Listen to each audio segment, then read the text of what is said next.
Fala aí, comparsas, tudo bom? Aqui é o Solari, você assiste a mais um Leituras do Solari e hoje a gente vai falar aqui sobre o Realidades Adaptadas do Philip K. Dick, com edição aqui no Brasil pela Aleph. Bom, deixa eu antes mostrar a capa original, né, que ele tem essa língua aqui, só para você não confundir e se forem procurar na livraria, é esse mesmo, né? O Realidades Adaptadas é uma coletânea de contos do Philip K. Dick que foram, como o nome sugere, adaptados ao cinema, né? Então a gente tem aqui desde o Minority Report, Vingador do Futuro, até outros thrillers tecnológicos, a grande maioria deles, alguns que eu nem sabia que eram do Philip K. Dick, mas que nasceram de contos deles, uns foram muito modificados, outros são mais fiéis assim. Buenas, quem acompanha o canal já há algum tempo sabe que eu sou muito fã aí do Philip K. Dick, gostaria que ele fosse bem mais lido aqui no Brasil, né? Gosto muito, a gente já tem resenhas aqui no canal do Android Sonho com Ovelhas Elétricas, né? E o Reflexo na Escuridão, né? Ou Scanner Darkly, que também tem versões para o cinema, né?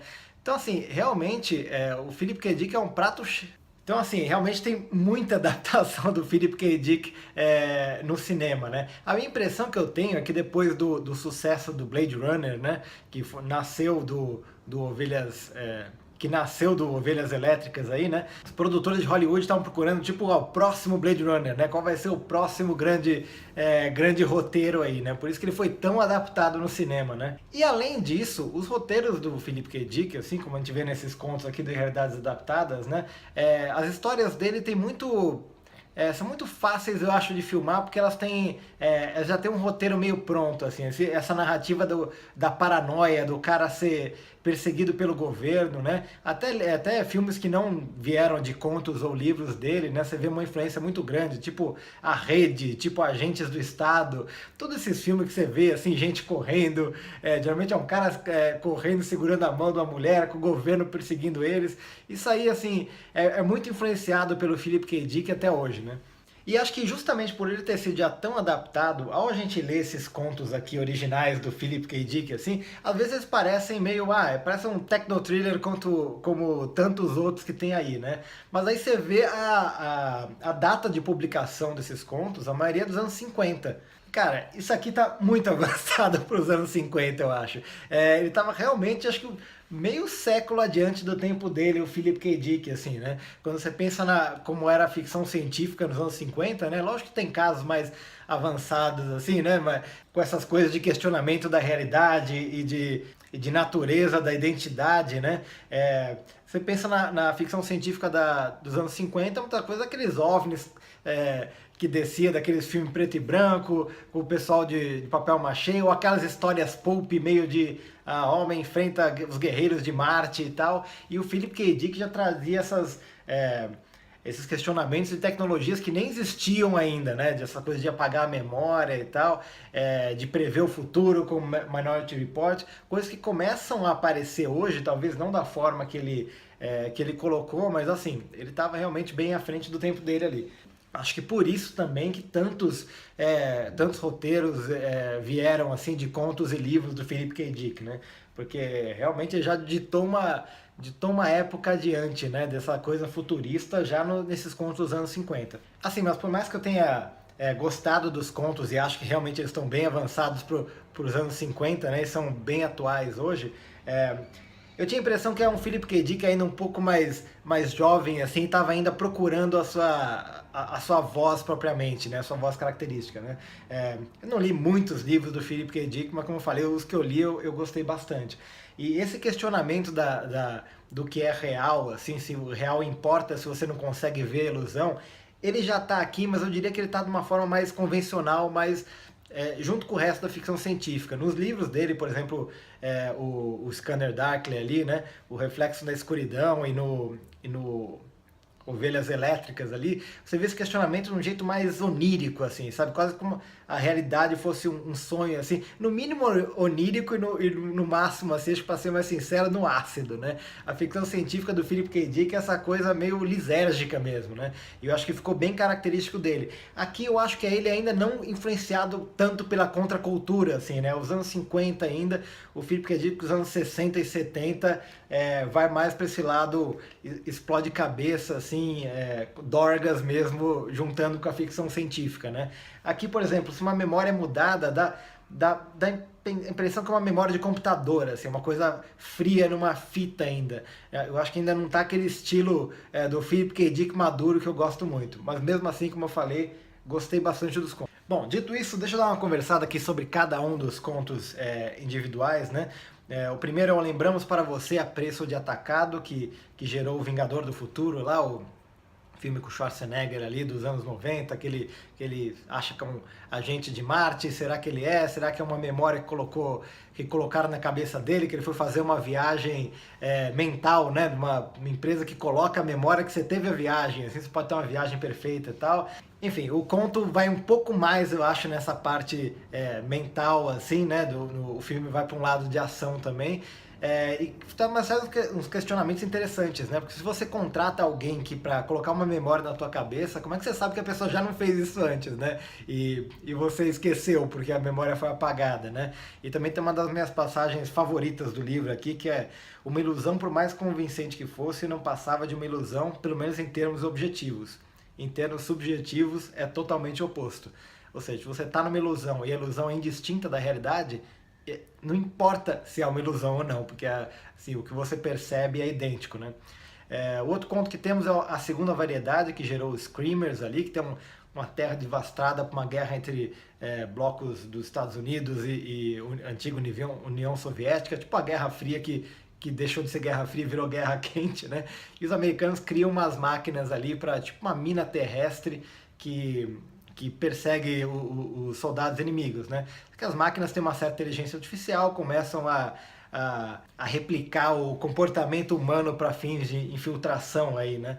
De novo, tá essa coisa do perigo da inteligência artificial. Quando a gente cria uma inteligência artificial, ela não é mais humana, né? Uma inteligência humana pode ver a gente de um jeito que a gente não vai gostar muito, né? Tem o Impostor, que gerou o filme O Impostor, que é sobre um cientista que é acusado, na verdade, de ser um robô que tomou o lugar dele mesmo, né? Então fica aquela coisa, né? Ele é o original, ele não é o original, e se você não consegue perceber a diferença, importa se ele é o original, né? Temos aí o Relatório Minoritário, que levou o filme do Tom Cruise ali, Minority Report. De novo, o filme vai para um lado mais de ação, assim, e o Minority Report entra mais o conto, né? Entra mais na parte do questionamento, assim, do papel que a previsão pode ter, né?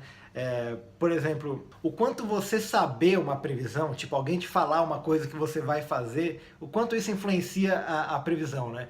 Pode, por um lado, você sabe que você vai fazer aquilo, então você não faz, que é o caso que acontece das pessoas que são presas ali, né? Elas são, os mutantes lá sabem que elas vão matar alguém, né? Sabem, entre aspas, que elas vão matar alguém, e as pessoas impedem esses assassinos antes, né? Esses pré-assassinos. Mas daí eles não matam ninguém. Então você está matando a pessoa porque elas iam fazer, mas não fizeram, entendeu? É muito louco mesmo.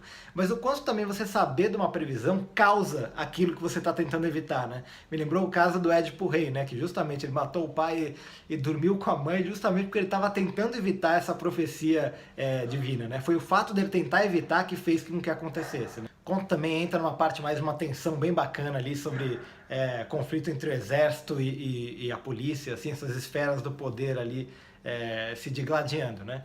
Depois a gente tem o Pagamento, que gerou o filme O Pagamento também, com o Ben Affleck, que é um thriller aí de um homem que ele trabalhou numa empresa, apagam a memória dele ali como parte do contrato dele, e em vez de ele receber o salarão ali que ele tinha para aqueles 2 anos, ele recebe um monte de objeto, que foi um pedido dele, mas eu não lembro por quê, porque acabaram a memória, né?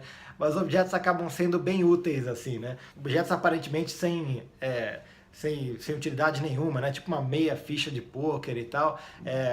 No final do livro tem um pós-fácil que o Philip K. Dick fala de cada conto deles, assim, né?